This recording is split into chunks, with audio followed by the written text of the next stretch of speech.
Hello friends, Kavitha's ಕಿಚನ್ಗೆ ನಿಮಗೆ ಆತ್ಮೀಯವಾದ ಸ್ವಾಗತ. ಇವತ್ತಿನ ವಿಡಿಯೋನಲ್ಲಿ ಶೇಂಗಾ ಹೋಳಿಗೆ ಹೇಗೆ ಮಾಡಬೇಕು ಅಂತ ಹೇಳ್ಕೊಡ್ತಾ ಇದ್ದೀನಿ. ಅದು ತುಂಬಾ ಸುಲಭವಾಗಿ. ಸೊ ಬನ್ನಿ ನೋಡೋಣ. ನೀವು ಇನ್ನೂ ನನ್ನ ಚಾನಲ್ನ ಸಬ್ಸ್ಕ್ರೈಬ್ ಮಾಡಿಲ್ಲ ಅಂತ ಅಂದರೆ ಇವಾಗಲೇ ಸಬ್ಸ್ಕ್ರೈಬ್ ಮಾಡಿ, ಪಕ್ಕದಲ್ಲಿರುವ ಬೆಲ್ ಐಕಾನ್ನ ಮೇಲೆ ಕ್ಲಿಕ್ ಮಾಡಿ, ಆಲ್ ಅಂತ ಸೆಲೆಕ್ಟ್ ಮಾಡಿ. ಬನ್ನಿ ವಿಡಿಯೋ ಸ್ಟಾರ್ಟ್ ಮಾಡೋಣ. ನೋಡಿ ಎಷ್ಟು ಮೃದುವಾಗಿರೋ ಹೋಳಿಗೆನ ರೆಡಿ ಮಾಡಿದ್ದೀನಿ ಅಂತ ಹೇಳಿ. ನಾನು ಮೊದಲೇ ನಿಮಗೆ ಶೇಂಗಾ ಉಂಡೆ ಹೇಗೆ ಮಾಡಬೇಕು ಅಂತ ಹೇಳ್ಕೊಟ್ಟಿದ್ದೀನಲ್ವ, ಅದೇ ಮಿಶ್ರಣದಿಂದ ನಾನು ಇವಾಗ ಹೋಳಿಗೆನ ಮಾಡಿ ತೋರಿಸ್ತಾ ಇದ್ದೀನಿ. ಸೊ ಬನ್ನಿ, ಮೊದಲನೇದಾಗಿ ನಾನು ಹಿಟ್ಟು ಕಲಿಸ್ಕೊಂಡು ತೊಗೊಳ್ತಾ ಇದ್ದೀನಿ. ಸ್ವಲ್ಪ ಉಪ್ಪು ಹಾಕ್ಕೊಂಡು ತೊಗೊಳ್ಳಿ. ನಿಮಗೆ ಎಷ್ಟು ಬೇಕೋ ಅಷ್ಟು ಹಿಟ್ಟನ್ನು ಕಲಿಸ್ಕೊಂಡು ತೊಗೊಳ್ಳಿ. ಈ ಥರ ಸ್ಮೂತಾಗಿ ಕಲಿಸ್ಕೊಂಡು ಇಟ್ಕೊಂಡ್ಬಿಡಿ. ಇದು ಗೋಧಿ ಹಿಟ್ಟು, ಚಪಾತಿ ಮಾಡಿರೋ ಹಿಟ್ಟಿನಿಂದನೇ ನಾನು ಹೋಳಿಗೆನ ಮಾಡ್ತಾಯಿದ್ದೀನಿ. ನೋಡಿ, ಇವಾಗೊಂದು ಡಕ್ಕನ್ ಹಾಕಿ ಮುಚ್ಚಿಟ್ಕೊಂಡ್ಬಿಡಿ. ಒಂದು 15 ಮಿನಿಟ್ಸ್ ಇಟ್ಬಿಡಿ. ಇವಾಗ ನಾನು ಅದೇ ಉಂಡೆ ಮಾಡೋಕ್ಕೆ ತೊಗೊಂಡಿದ್ದೀನಲ್ಲ, ಅದೇ ಮಿಶ್ರಣದಿಂದ ನಾನು ಇವಾಗ ಹೋಳಿಗೆ ಮಾಡ್ತಾಯಿದ್ದೀನಿ. ನೀವು ನೋಡಿಲ್ಲ ಅಂದರೆ ನಾನು ಮೊದಲನೇ ವಿಡಿಯೋದಲ್ಲಿ ನೀವು ನೋಡ್ಬೋದು ಶೇಂಗಾ ಉಂಡೆ ಮಿಶ್ರಣ ನಾನು ಹೇಗೆ ಮಾಡಿದ್ದೀನಿ ಅಂಥೇಳಿ. ಅದರಲ್ಲೇ ಒಂದು ಅರ್ಧ ತೆಗೆದಿಟ್ಟಿದ್ದೆ. ಇವಾಗ ನಾನು ಅದರಿಂದನೇ ನಾನು ಹೋಳಿಗೆ ಮಾಡ್ತಾಯಿದ್ದೀನಿ. ನೋಡಿ, ಈ ಥರ ಪೌಡರ್ ಇದೆ. ಇದಕ್ಕೆ ಸ್ವಲ್ಪ ಬಿಸಿನೀರು ಹಾಕ್ಕೊಂಡು ತೊಗೋತಾ ಇದ್ದೀನಿ, ಒಂದು ಅರ್ಧ ಕಪ್ಪು. ಇವಾಗ ಇದಕ್ಕೆ ನೀಟಾಗಿ ಕಲಿಸ್ಕೊಂಡ್ಬಿಡಿ. ಹಿಟ್ಟನ್ನು ಹೇಗೆ ನಾವು ನಾದ್ಕೋತೀವಲ್ಲ ಅದೇ ಥರ ಇದನ್ನು ಕೂಡ ನಾದ್ಕೊಂಡ್ಬಿಡಿ.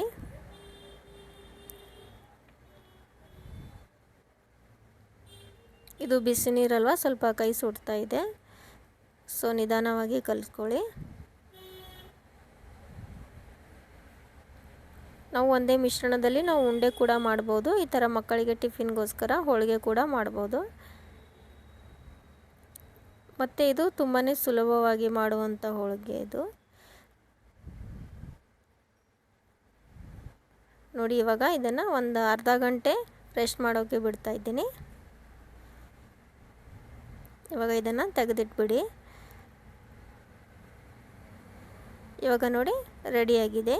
ಶೇಂಗಾದ ಮಿಶ್ರಣನೂ ರೆಡಿಯಾಗಿದೆ, ನಮ್ಮ ಹಿಟ್ಟು ಕೂಡ ರೆಡಿಯಾಗಿದೆ. ಇವಾಗ ಹಿಟ್ಟಿನ ಡೋ ಮಾಡಿಟ್ಟಿದ್ದೀವಲ್ಲ ಅದು ಕೂಡ ಸ್ಮೂತಾಗಿದೆ. ಇವಾಗ ಈ ಥರ ಹೋಳಿಗೆ ಮಾಡೋಕ್ಕೆ ಸಿಗುತ್ತೆ. ಇದನ್ನು ಯೂಸ್ ಮಾಡಿ, ಇಲ್ಲಾಂದರೆ ಒಂದು ಕವರ್ನ ಕಟ್ ಮಾಡ್ಕೊಂಡು ಇಟ್ಕೊಳ್ಳಿ.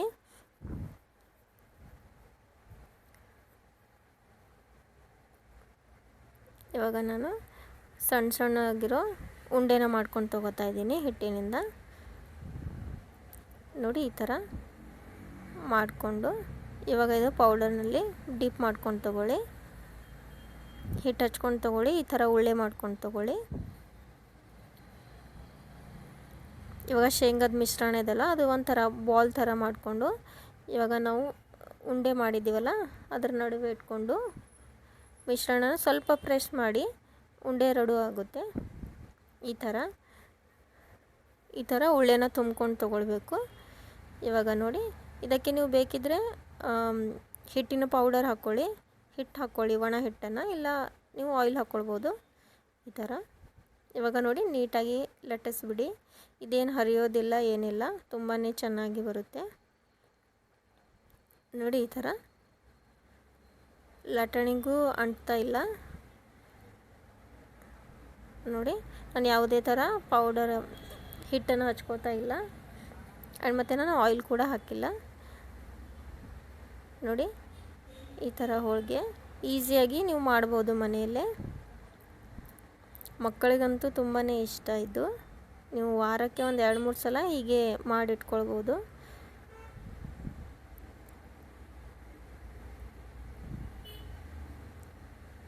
ನೋಡಿ, ಇವಾಗ ನಾನು ನಾನ್ ಸ್ಟಿಕ್ನ ಪ್ಯಾನ್ ತೊಗೊಂಡಿದ್ದೀನಿ. ನಾರ್ಮಲ್ ಆಗಿರೋ ಪ್ಯಾನ್ನ ನೀವು ತೊಗೊಳಕ್ಕೆ ಹೋಗಬೇಡಿ. ಚಪಾತಿ ಅಥವಾ ರೊಟ್ಟಿ ಮಾಡೋ ಪ್ಯಾನ್ ತೊಗೊಳ್ಬೇಡಿ, ಅದು ಅಂಟ್ಕೊಂಡು ಬಿಡುತ್ತೆ. ಇವಾಗ ಸ್ವಲ್ಪ ಆಯಿಲ್ ಹಾಕ್ಕೊಂಡು ನಮ್ಮ ಪ್ಯಾನ್ ಗರಮ್ ಆದಮೇಲೆ ನಾವು ಹೋಳಿಗೆನ ಹಾಕಿ ಈ ಥರ ಕವರ್ ತೆಗೆದುಬಿಡೋಣ. ನೋಡಿ, ಎಷ್ಟು ನೀಟಾಗಿ ಬಂದಿದೆ ಅಂತೇಳಿ. ಎಳ್ಳಿ ಕೂಡ ಅಟ್ಕೊಂಡಿಲ್ಲ.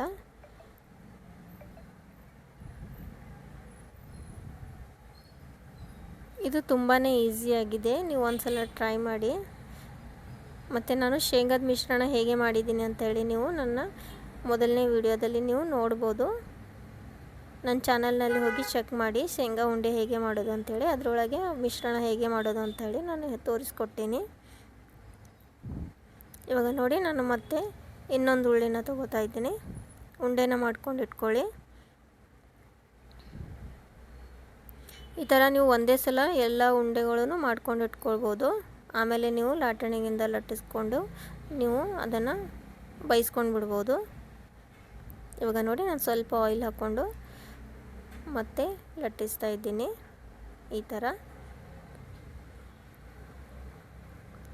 ನಾನು ಇದಕ್ಕೆ ಯಾವುದೇ ರೀತಿ ಮೈದಾ ಹಿಟ್ಟು ಮತ್ತು ಹೋಳಿಗೆ ಹಿಟ್ಟನ್ನು ಮಿಕ್ಸ್ ಮಾಡಿಲ್ಲ. ಇದು ಚಪಾತಿ ಹಿಟ್ಟೆ. ನೋಡಿ ಎಷ್ಟು ಚೆನ್ನಾಗಿ ಬಂದಿದೆ ಅಂಥೇಳಿ. ಒಂದೇ ಸಮವಾಗಿ ಲಟ್ಟಿಸ್ಕೊಂಡು ಬಿಡಿ.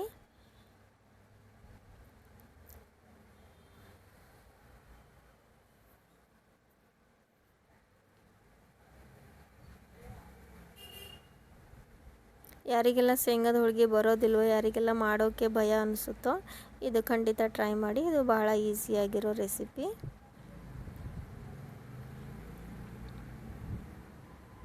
ನೋಡಿ ಇವಾಗ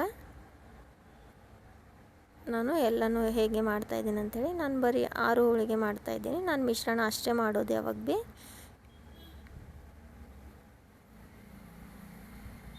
ಒಂದು ದಿನದಲ್ಲಿ 2 ದಿನದಲ್ಲಿ ಖಾಲಿ ಆಗೋ ಅಷ್ಟೇ ಮಾಡ್ಕೊಂಡು ಇಟ್ಕೊಳ್ಳಿ.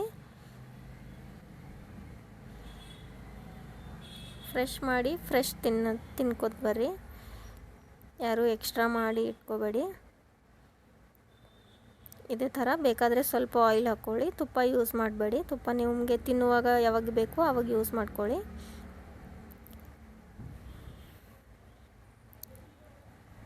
ನೋಡಿ ಎಷ್ಟು ಜಲ್ದಿ ಬರ್ತಾ ಇದೆ ಅಂಥೇಳಿ. ಸ್ವಲ್ಪನೂ ಅಂಟ್ಕೊಳ್ತಾ ಇಲ್ಲ. ಬೆಳ್ಳುಣಿಗೆ ಆಗಲಿ ಅಥವಾ ಕೆಳಗಿರೋ ಪಾಟ್ಗಾಗಲಿ ಈ ಥರ ಹೋಳಿಗೆನ ಅಂಟ್ಕೋತಾ ಇಲ್ಲ. ನೀವು ನೋಡ್ಬೋದು.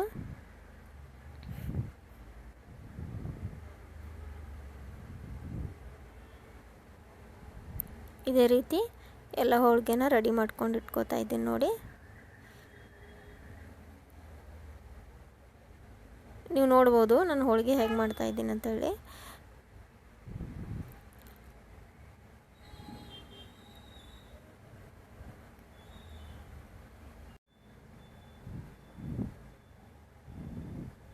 ನಾನು ಇದೇ ಥರ ಎಲ್ಲ ಹೋಳಿಗೆನ ಮಾಡಿ ತೋರಿಸ್ತಾ ಇದ್ದೀನಿ ನೋಡಿ.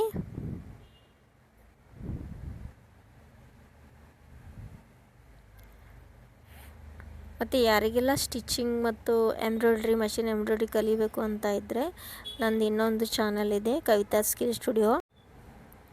ಅದನ್ನು ನೀವು ಒಂದ್ಸಲ ಚೆಕ್ ಮಾಡ್ಬೋದು. ಅದರಲ್ಲಿ ಸ್ಟಿಚಿಂಗ್ ಬಗ್ಗೆ ರಿಲೇಟೆಡ್ ಎಲ್ಲ ಥರ ವೀಡಿಯೋಸ್ ಇದೆ. ಆ್ಯಂಡ್ ಮತ್ತು ನೀವು ಮನೆಯಲ್ಲೇ ಕುಳಿತುಕೊಂಡು ಸ್ಟಿಚಿಂಗ್ ಮತ್ತು ಹ್ಯಾಂಡ್ ಎಂಬ್ರಾಯ್ಡ್ರಿ ಕಲಿಬೋದು. ಒಂದು ಸಲ ಹೋಗಿ ನೀವು ವಿಸಿಟ್ ಮಾಡಿ ನನ್ನ ಚಾನಲ್ಗೆ. ನೋಡಿ ಈ ಥರ ಹೋಳಿಗೆ ರೆಡಿ ಆಯಿತು.